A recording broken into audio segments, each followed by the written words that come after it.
Not so long ago, when I was still studying business management and economics at university, quite early on, I was introduced to the idea that there might be such a thing as a Homo economicus, a rational, effective, machine-like human being that doesn't have any feelings or emotions, but works purely on rationale. And when I heard this, I had to laugh, because it didn't make any sense to me. Because I thought, I'm a human being and I have feelings, I have emotions, I care for other people, and sometimes I even act completely irrationally. So why am I being proposed with this concept?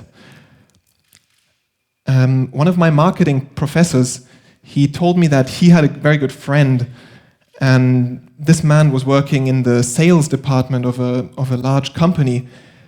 And when this man was at work, he would be the prototype of a Homo economicus. Every negotiation, every transaction was completely rational. He would count every cent and not consider any emotions in his work. But the second this man left the company and went outside on the streets, it was as if his personality changed and he would become someone completely different. He would go through the shops, buy things here and there, make decisions that were completely irrational, say things that were not even thought about. And then it dawned on me, and I understood something. I understood that the relationship we have with our environment has a very, very big influence on the state of our mind, on our feelings, and on the way we behave, and on the way we act. So, if we are working in a company which has the old way of doing business, called business is the business of business, and profit is at the bottom line of everything, if we are working in a company like that, then it's only normal that this context will also change the way we are as humans and make us to become rational in order to fulfill the objectives of this company, which is to make profits. I also learned at university that it's actually a good thing to be egoistic, because if I'm egoistic and I only think about myself and my needs and not about anyone else, I create positive spillover effects for other people, for the environment, for the economy, and for the society. But also I thought, there's something wrong with this. It reminded me of the logic of Goethe's play called Faust, the Tragic, where the devil Mephistopheles comes to Faust and says, I am that force which eternally wants to do evil, but eternally ends up doing good. So it seems strange to me. And a friend of mine, he was doing a master's degree in economics, and in the beginning of his degree, there were 170 students, and they told them, only 70 of you will have the degree in the end. 100 will not make it through the end. So there was a lot of pressure. This university was using competition as the means to motivate the students to achieve their best, and also to filter that only the best students arrive at the end. But there's more to the story, because this also teaches something very important to the students. First of all, it instills a fear in them, a fear that if they share their notes or information or understanding with a colleague, this colleague might profit from that, and it will be to my disadvantage, and because he might get the place and I not. So I'm not going to do it. I'm going to close myself up, and I'm going to just work for myself. And this is the problem that happens when we say that competition is the only and the best factor to motivate people and to run the markets. But the story of winners and losers, it's a very ancient story, and all of our society, we have hundreds of years of history of this battle between two armies, where there can only be one winner. It is the principle of either or. Either I win or you win. It's very simple.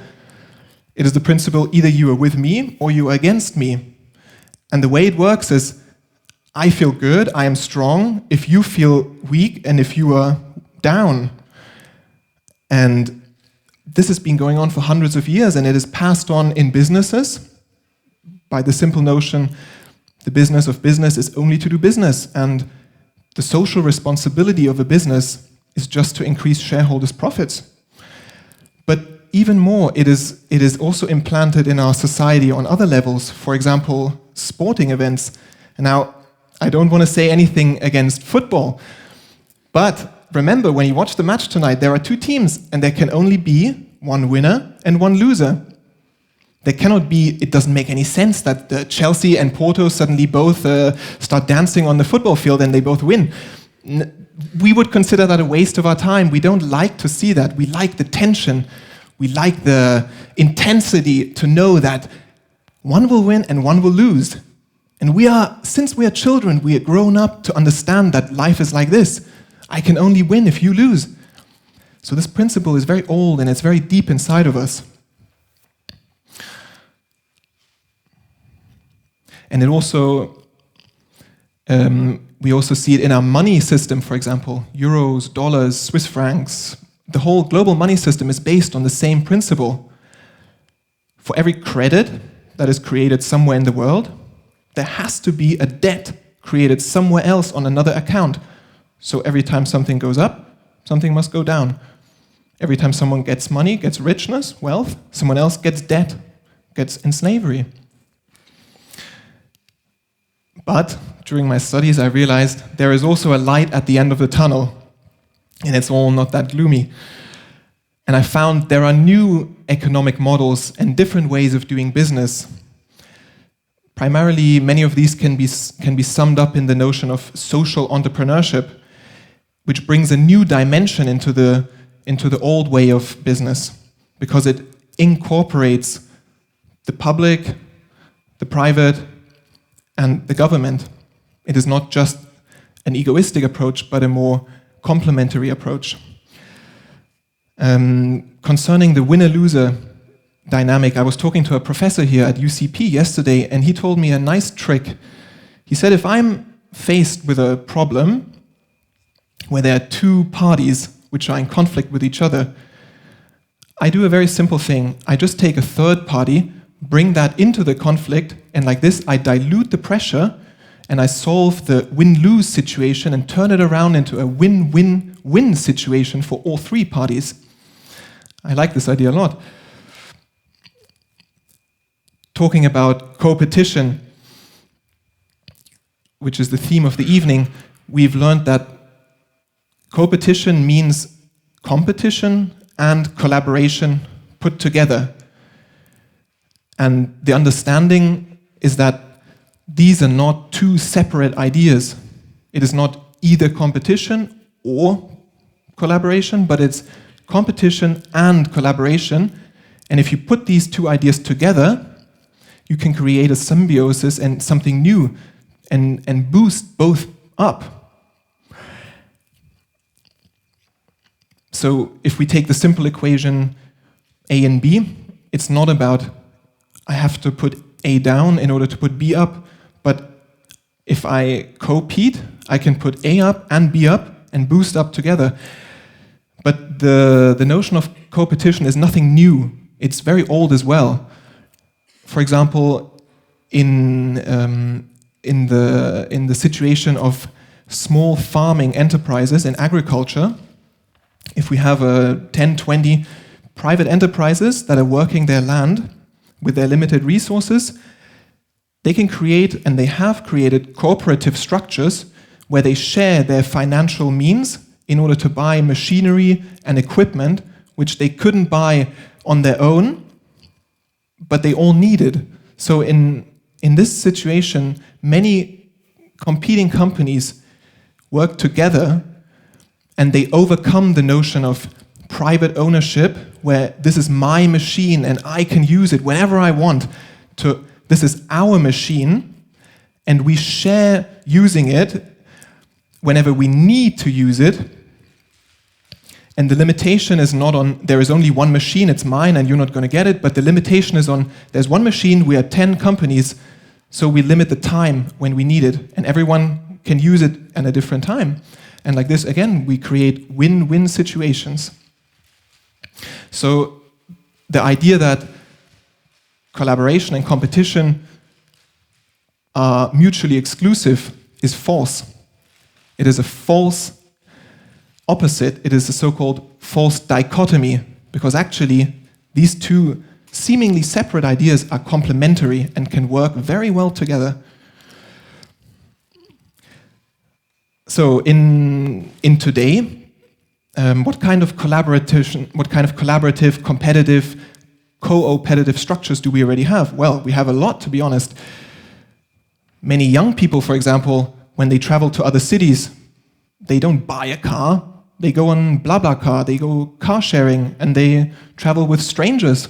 They make new acquaintances, and they share the costs of the ride. Many young people today that are starting projects, that have innovative ideas, they don't go to the bank and say, here's my business plan, can you please give me 50,000 euros, I would like to do this. No, they go on the internet, they start a project, they make a video, they go on crowdfunding platforms, and then they present their project to the public, and the public says, I think that's a good project, I like it, I'm going to spend $100, I'm going to invest. And like this, the community at large is involved in private projects again. So we see competition is actually bringing together individualism and collectivity, and private and public, collaboration and competition. And we see this in shared housing, for example. We have a lot of communities around the world where people share what they have and they bring it into a community to live together. We see it in book sharing. In many cities, there are books just free and you can take and give as you like. We see it in marketplaces which use trading platforms for ideas, for services, for goods, either by exchange, either by giving or by sharing online and in cities as well. We see it in co-working spaces where many companies are working in so-called incubator places together or separately, but in the same place. We also see competition in food sharing initiatives where we say, hey, it's stupid that we have so many big supermarkets and they're throwing away so much food. Why not take the food and share it? Why not use this food for the common good?